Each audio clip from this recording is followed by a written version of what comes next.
Es domingo, este domingo, primer domingo del 2025. He querido conversar con ustedes hoy por un ratito. Eh, Quería decirles que el domingo, no sé, son días especiales. El domingo es un día especial. En los domingos que recuerdo y que tengo inolvidables en mi mente, eran los domingos en donde mi madre se levantaba temprano, hacía el café, preparaba el desayuno y ya antes de las 9 de la mañana estábamos todos alistaditos para irnos a la escuela dominical, ir al templo. El viaje era de 24 de julio a Cuatricentenario, donde estaba el templo Salmo 23, y todos nos poníamos y nos vestíamos de domingo. Mi madre buscaba la ropita, la mejor ropita que tuviéramos y nos vestíamos y de verdad que nos íbamos a domingo. Esos domingos yo recuerdo de niño que mi padre encomendaba a una pareja de viejitos ancianitos que eran los primeros en llegar al templo, los hermanos Rivas. Eh, Mucho respeto y los tengo siempre en mi recuerdo a los hermanos Rivas. Y mi padre le encomendaba al hermano Rivas que él abriera ese servicio dominical. Tempranito, ya a las 7 de la mañana, estaba el hermano Rivas allí y estaba él y su esposa, la señora, la esposa del hermano Rivas, Isabel, se llamaba la señora. Y el hermano Rivas hacía su culto y hablaba y cantaba y predicaba como que si tuviese el templo full, como que si hubiese mucha gente. Pero es que él sabía que lo escuchaban por los parlantes y que la gente afuera, mientras iba despertando, le iba escuchando. Y cuando nosotros nos acercábamos, yo recuerdo la voz, esa voz temblorosa de ancianito que tenía. Y él tenía un himno que era el preferido y el que siempre él cantaba. Jesús es mi rey soberano. Y yo escuchaba su voz, a lo que yo escuchaba su voz, que íbamos llegando, pues me despertaba aquella alegría pues, de llegar al templo donde íbamos a pasar una mañana bien bonita. Es costumbre en las iglesias evangélicas hacer la predicación, el sermón y después separan a los niños y los niños por lo general, la chica, la hermana más linda que haya ahí, la más chispeante, se encarga de darles a uno a ponerlo a cantar, a jugar, a hacer competencia de quién aprendía o aprendió más versículos bíblicos. Antes de que terminara el servicio de los adultos, lo hacían pasar a uno y uno daba como una especie de mensaje o les mostraba en coro lo que se había aprendido, un versículo bíblico aprendido. No sé cómo es en la misa de los católicos, no sé cómo es esta misa dominical, pero me imagino que deben haber actividades bien bonitas para los niños. Hoy en este domingo que quiero compartir este ratito con ustedes y que me he quedado asombrado de cuánta gente sea. Hola, hola. Me aconsejan que no salude porque interrumpo, pero no he comenzado. Ya una vez que comience cada tema no voy a interrumpir. Pero sí a Desiree, a Manuela, a Juan Carlos, a Roberto, que todos que se van uniendo, Desiree Soto. Hola Desiree Soto, yo conozco esta Desiree no puedo darle a invitar porque todavía no he aprendido cómo es que se maneja ahí. Pero cuando que me pidan invitación, o a Goyo, Yerma, a Arismiti, bueno, dos temas voy a tocar hoy en esta conversación de Hablemos de Historia. El primero, ¿sabe usted qué es un pH?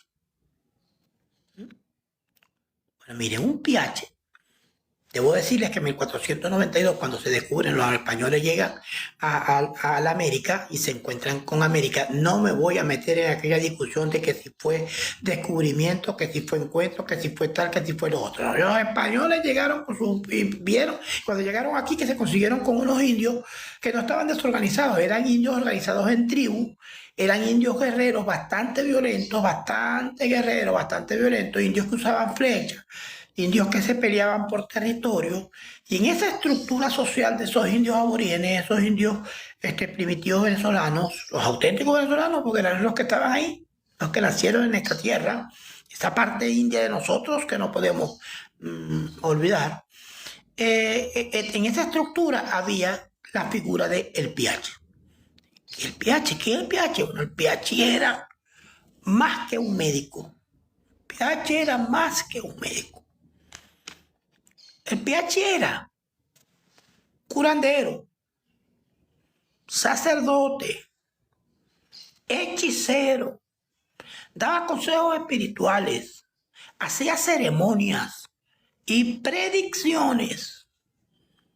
Imagínense ustedes todo el poder que tenía un hechicero, que tenía un pH, o que tiene un pH, porque todavía en las estructuras sociales indígenas aún existen esos personajes. Por lo menos en los guayú existe el pH, existe el palabrero, existen pues esas estructuras. El pH todavía se mantiene. Entonces el pH es una figura importantísima en esa estructura. Una figura, como decir aquí, el episcopado, una estructura social, una estructura religiosa y una presencia impresionante. Pero no era que, bueno, yo quiero ser pH, ese pH. Y ya, no, para ser pH se tenía que hacer una preparación. Lo primero que tenía que hacer el aspirante a pH o el alumno o el que quería ser pH era buscar un pH mayor, maestro, que le enseñara y lo formara. Y esto tenía que pagar, era pago. Una vez que se hacía el acuerdo, pues le pedía, qué sé yo, 2 chivos, una cabra, 4 kilos de queso o dinero. En ese tiempo no era el dinero, pero era el oro, las perlas, así, esos intercambios, esos troques. Una vez que el aspirante pagaba, comenzaba la preparación. ¿Qué hacían? Lo primero, raparse la cabeza, quitarse todo el pelo, quedar coco pelado. ¿Por qué? Bueno, porque en toda cultura, todos los seres humanos, en todas las culturas del mundo, el cabello, el pelo, eso tiene un significado. Es significativo.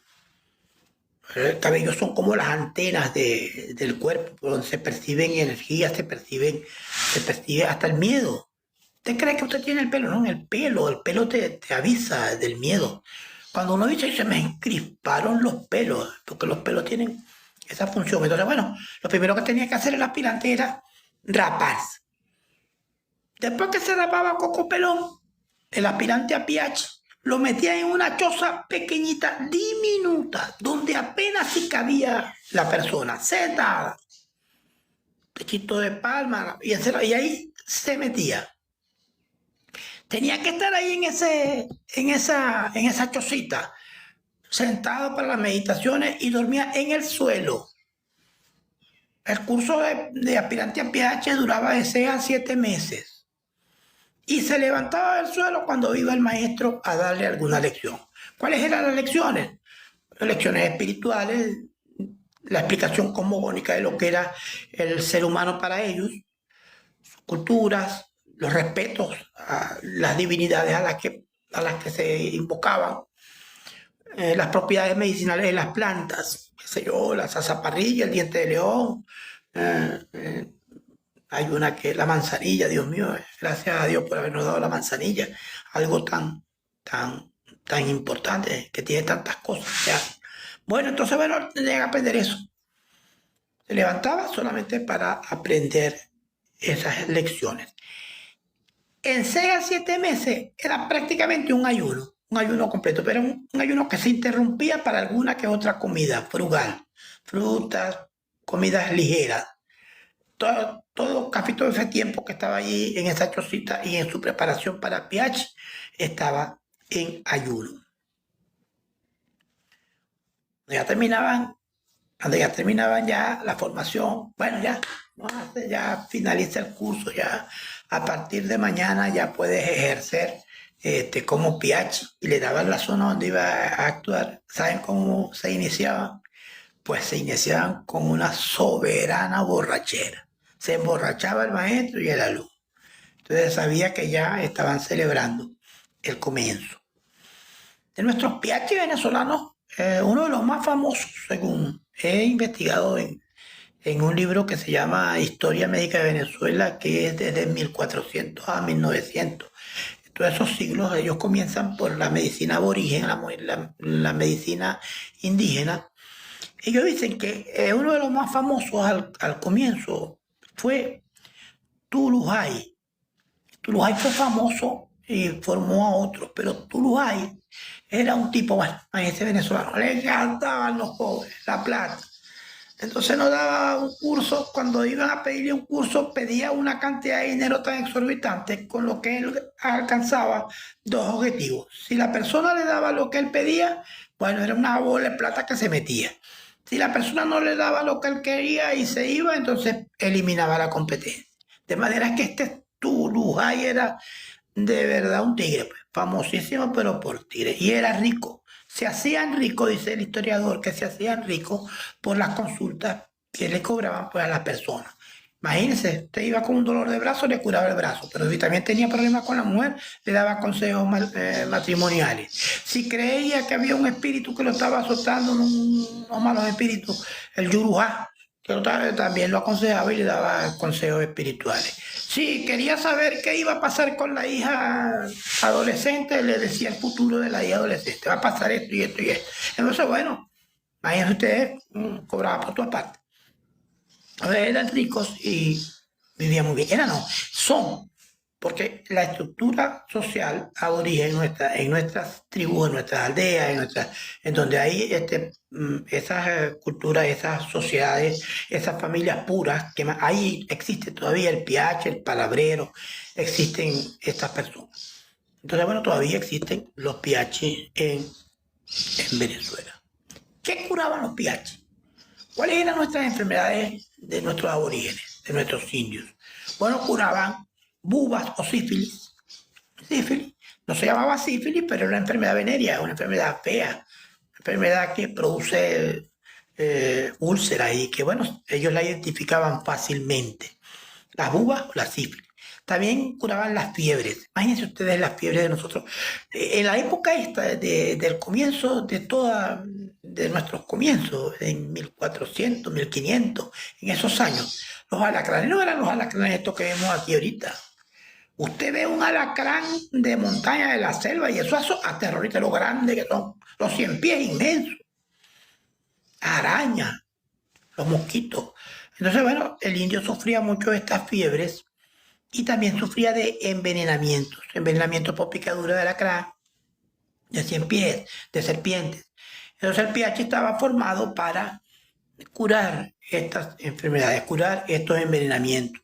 También atendían las neuralgias, los dolores neurálgicos.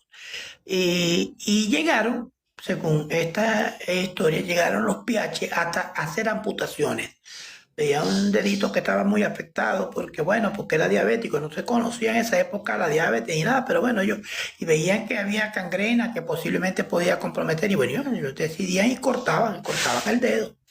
El pH estaba autorizado y el paciente, la persona pues hacía lo que el pH decidiera.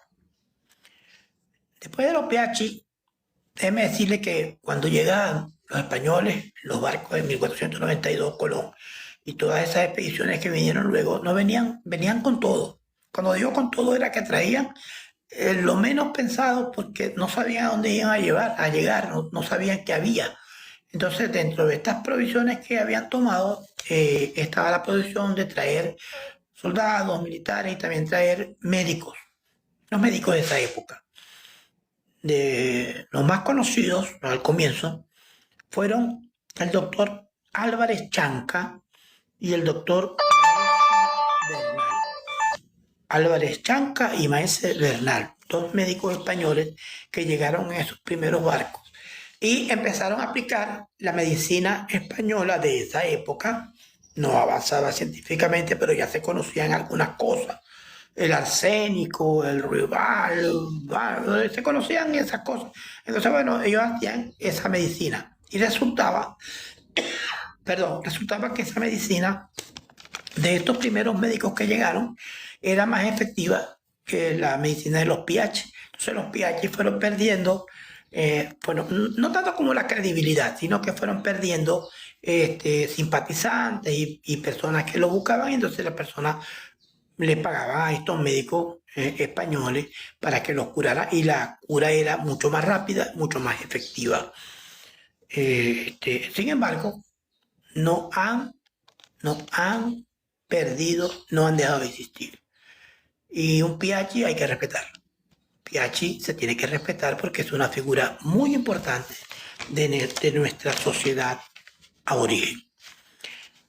Antes de comenzar el segundo tema, bueno, vamos a saludar, para que no vayan a decir que yo interrumpo. A Úrsula, Roca, a Elsie, Noemí, a César, a Virginia Águila, Vilma, se han unido. Estos que usan el user, pongan Pedro Figuereo, estos user, Adelina, los de user, pónganle un nombre para que cuando intervengan uno pueda saludarles. Saben que ahí está Lucía Tellesea, la familia de Tellesea, que fue muy famoso por estos días, pero no recuerdo. Bueno, vamos a hablar ahora, después de haber hablado sobre los PH. Valentina Daza, saludos. El segundo tema.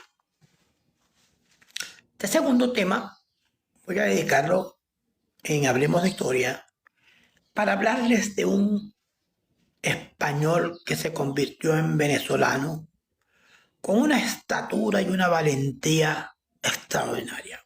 Un hombre valioso, un hombre de coraje, un hombre de arrojo. Manuel Villapol. Manuel Villapol nació en Sevilla, España, en 1760. Vino a Venezuela como militar, como artillero de los realistas, de los españoles. Pero en 1810 en Venezuela nace el fermento de la libertad, ocurre la revolución, Bolívar, Miranda, y comienzan todos a empujar porque vamos a sacar a los españoles se van. Manuel Villapol no lo pensó dos veces y se pasó para el lado de los patriotas. Pasó para el lado de los patriotas y empezó su carrera de combatiente, a pelear por la libertad de Venezuela, a sacar a sus propios paisanos, pero a sacarlos del territorio porque así no era. Esto tenía que gobernarlo los venezolanos y empezó a luchar del lado de los libertadores. Entonces, bueno, en esta batalla llegó al grado de coronel, imagínense, al grado de coronel en las batallas por la independencia de Venezuela. Y llegué el año de 1814, el 28 de febrero de 1814. Ese día ocurre la batalla de San Mateo. La batalla de San Mateo enfrenta a Simón Bolívar, el libertador, y los patriotas enfrentan a las huestes enemigas lideradas por José Tomás Bóvez. Nada menos y nada más que 7.000 hombres en armas. Imagínense ustedes, no fue una batallita tonta, no, una batalla. Bolívar y los patriotas contra 7.000 hombres alzados y liderados por un hombre sanguinario, por demás violento, que era José Tomás Bóvez. A lo que se plantea la batalla, Bolívar comisiona a Manuel Villapol y le da la orden: defienda el monte El Calvario. Es un cerrito que está allí en San Mateo, defienda eso. Y allá va aquel hombre a defender eso. En esa batalla estaba Manuel Villapol con su hijo Pedro Villapol, que era tanto como él de valiente. Era un joven, corajudo. Y en el comienzo de la batalla, en ese enfrentamiento armado, cuerpo a cuerpo, resulta herido Pedro. Su hijo Pedro resulta herido y lo llevan a la enfermería, al hospital de campaña militar. Lo llevan.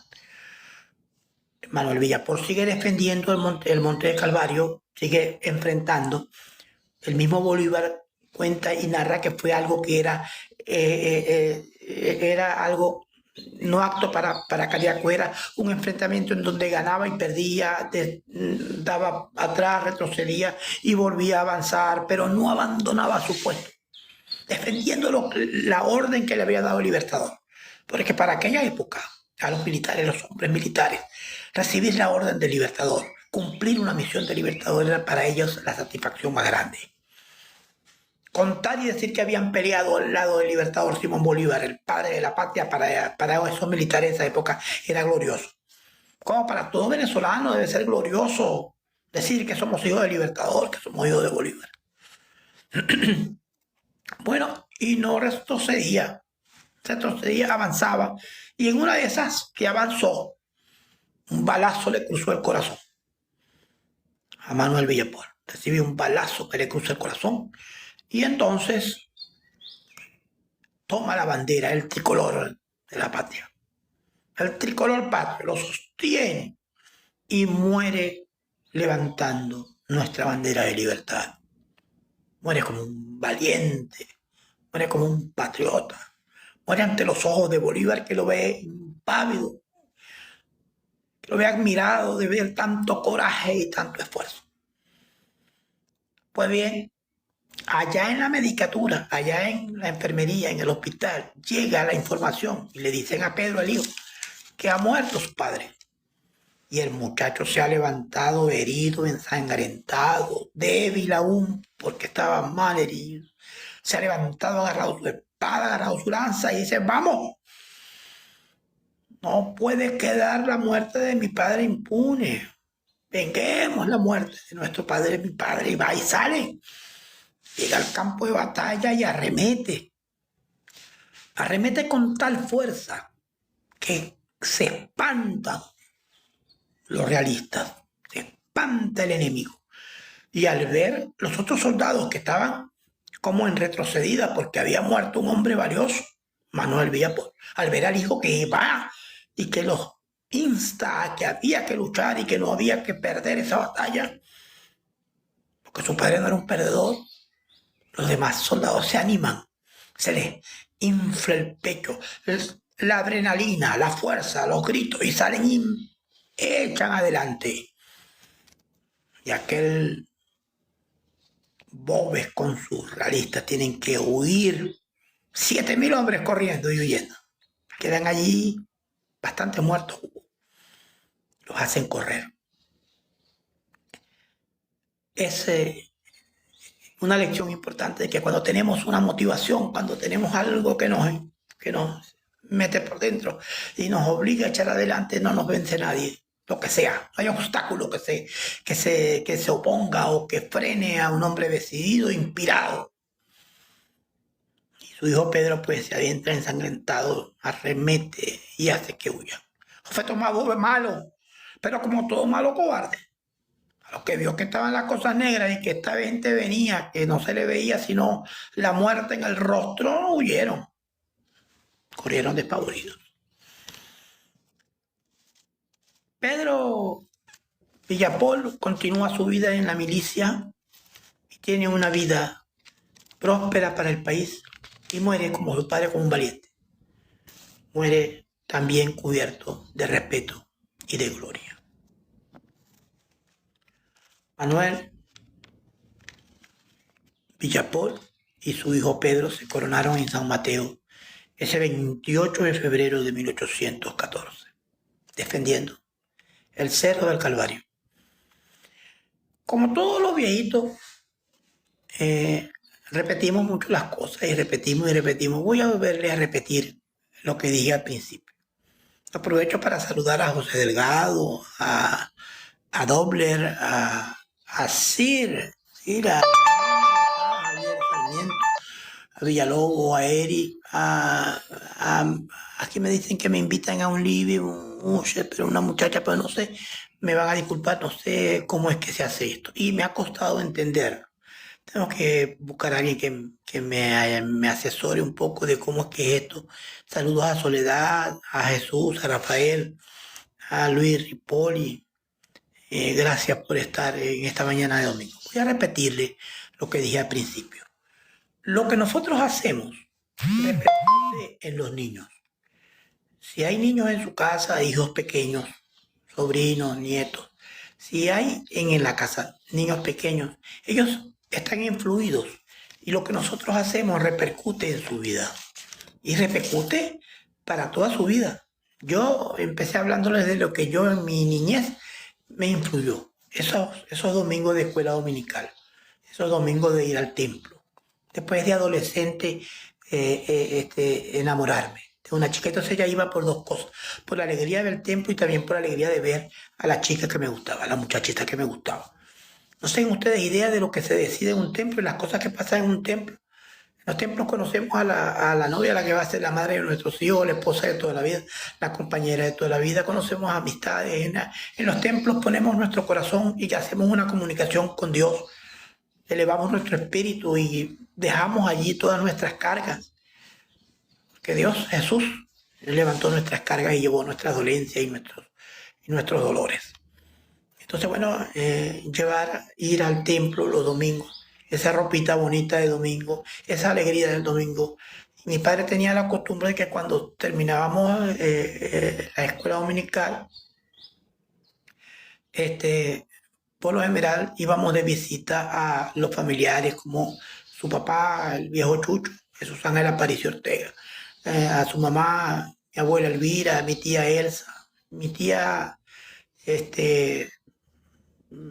y Castro Moreno, que íbamos allí a visitar. Caramba, olvidé el nombre de mi tía, ahorita que lo recuerdo. Bueno, y entonces, bueno, era siempre algo que nunca sabíamos que iba a hacer, que iba a pensar.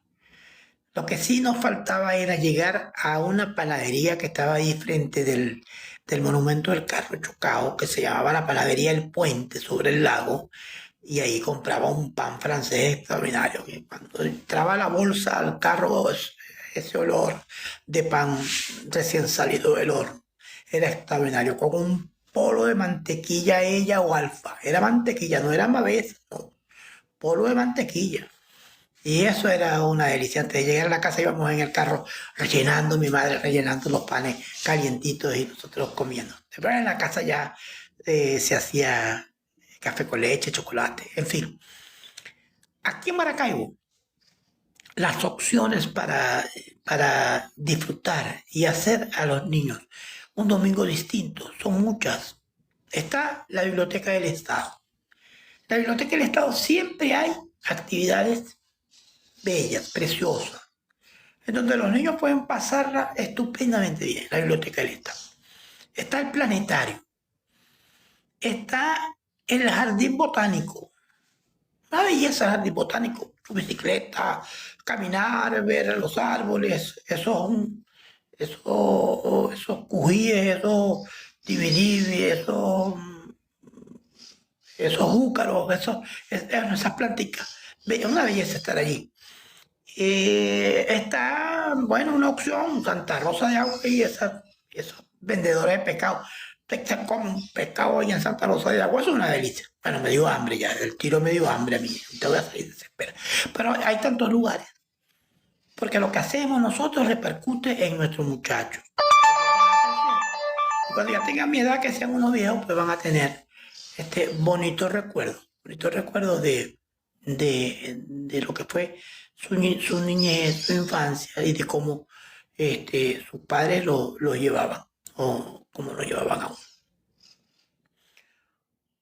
En los templos, algo que quería decir era que hay sacerdotes y hay pastores evangélicos que cuando van a dar el sermón, si algo me maravilla a mí con los católicos es que ellos tienen 2000 años haciendo siempre lo mismo. La misa es un protocolo que no se cambia y que se aplica aquí en Pekín, en cualquier parte del mundo, es lo mismo. Es el mismo protocolo. Tienen un libro, creo que es el misal. Ahí dice lo que van a leer, de lo que van a hablar. Cada misa lleva un orden. En cada misa se hace todo en el orden en que viene. Está ahora la paz, ahora la homilía, ahora... Más o menos así somos los evangélicos. Yo digo somos porque yo no voy a dejar de ser cristiano evangélico, a pesar de que esté retirado. Pero se cumple. Se hace una introducción, se hacen las alabanzas, viene el mensaje, después del mensaje vienen otras oraciones, viene la despedida, y por lo general algo que hacía siempre mi padre era que se daba la lectura de lo que eran los informes o quienes iban a tener las responsabilidades de los servicios que se iban a hacer durante toda la semana, hasta el domingo. El sermón del domingo era un sermón de estudio, se le daba a la persona, a una pequeña cantidad de personas, lo que más les gustaba investigar y les gustaba enseñar de la Biblia, se les daban unos manuales, unos instructivos que eran empastados. Y era un orgullo para cada persona que se le daba eso. Era como un orgullo porque era una distinción. Era pasarlo pues a la nómina o al grupo de maestros de escuela dominical. Se hacía servicio. Cuando uno entraba, separaban a los niños de los adultos. Los niños, por lo general, éramos atendidos por la chica más bella, más linda, más chispeante, más inteligente de la iglesia. Y hacía pasar a uno toda la mañana cantando, haciendo competencias, dando regalitos de quien lograra memorizar más cantidad de versículos. Después, entonces, antes de terminar, uno tenía una presentación y presentábamos todos en grupo y decíamos la lección más importante que habíamos aprendido ese domingo. Después llega la etapa del amor, uno crece, se hace adolescente y entonces empieza uno pues a enamorarse, de las niñas a enamorarse, de los niños, esa cosa tan bonita. Como les decía, en los templos ocurre, usted no tiene idea de lo que ocurre en los templos, de lo que ocurre en los templos y lo que ocurre en esos servicios dominicales. Lo que no me gusta es que algunos sacerdotes y algunos pastores, cuando van a dar el sermón, entonces empiezan hablando de la Biblia y de los asuntos espirituales, de las cosas de nosotros con Dios y de estas historias de la Biblia. Y entonces se desvían, empiezan a hablar que sí de la política, que sí de Shakira, que sí de brollos, que sí, y empiezan a gritarle a la gente y a regañar a la gente porque no es lo que ellos quieren que hagan. En fin, entonces, yo cuando en una iglesia católica, evangélica, en cualquier templo donde yo entre y empiece el predicador a desviarse y a hablar que si de la política, que si de Shakira, que si yo me levanto y me salgo. No, no me la calo. Al templo se va a hablar de Dios y a estar en comunicación con Dios. Política, si quieren ver política, pongo el canal de política, o voy al partido, o voy a cualquier partido, voy a cualquier organización donde se debata, pues ahí hablo de política. Saco todo lo que tengo que hablar de política. Ahora, los templos no, los templos se va a hablar de Dios, se va a comunicar el alma, una cosa del corazón con Dios. Bueno, y se va a ver a la chica, a la noviecita que le guste. Como siempre, ha sido para mí un placer extraordinario haber compartido con ustedes este ratito, este primer domingo de 2025. Mañana les espero con otro tema de Hablemos de Historia. Fíjense que se me olvidó agradecerle a los amigos de Saín de Venezuela, el amigo Ramón Vera. Gracias por apoyarnos en este segmento, en esta iniciativa. Como siempre dicen los que hablan por acá y los que usan estos medios, denle al corazoncito, denle al me gusta, al apoyo, porque de esa manera nos ayudan. De esa manera hacen que la plataforma nos tome en cuenta, nos considere y haga que tengamos mayor presencia en estas redes. A ver, a Ramón García. Hola, Ramón. Ese es el amigo mío, Ramón García, ya el jefe de los patrulleros motorizados de Polisur. Gran abrazo. Ramón Arellano, Antonio Gamboa, Antonio Méndez, Esteban o José Alvarado y tantos que se van uniendo y aquellos que me piden el IBE o me piden Antonio Méndez, saludos, Antonio, Alberto, José Alvarado, a todos. Es muy bonito y también muy bonito los comentarios de cómo van aportando en cada uno de los temas. Quería decirles que en algunos de estos temas de Hablemos de Historia, en algunos no comparto la posición que tienen, pero la respeto. Lo que no acepto son insolencias, falta de respeto, en un lenguaje ofensivo, un lenguaje que desacredite, no acepto. Yo, el que venga por ahí, como dicen por ahí, eliminado, ¿no? Fuera, porque no acepto este tipo de comentarios. No es que sea, me la quiera tirar, no, sino que creo que tenemos que tener lenguaje de respeto, lenguaje y aportar. En esto de hablar de la historia patria y de hablar de los realistas y de hablar de los españoles, me quedaba asombrado, pero hay gente que defiende a los realistas, defiende a los españoles, no sé si serán españoles, pero les veo los apellidos y los nombres, son nombres venezolanos, pero defienden y le tienen rabia a Bolívar, como ese José María Oberto. Uf, yo he leído después voy a hablar sobre eso, cómo ese Oberto hablaba asquerosidad de Libertador, y cómo era tan cobarde también. Libertador le dio lo perdonó. Arbolito, saludos, Rafael Velázquez. Bueno, toca despedirme. Me ha dado bastante hambre. Pero bueno, ya vamos a buscar a ver qué comemos sabroso ahora temprano. Y me despido como siempre, queridos amigos, diciéndoles que yo los quiero con el alma. Cuídense. Pasen un domingo bonito.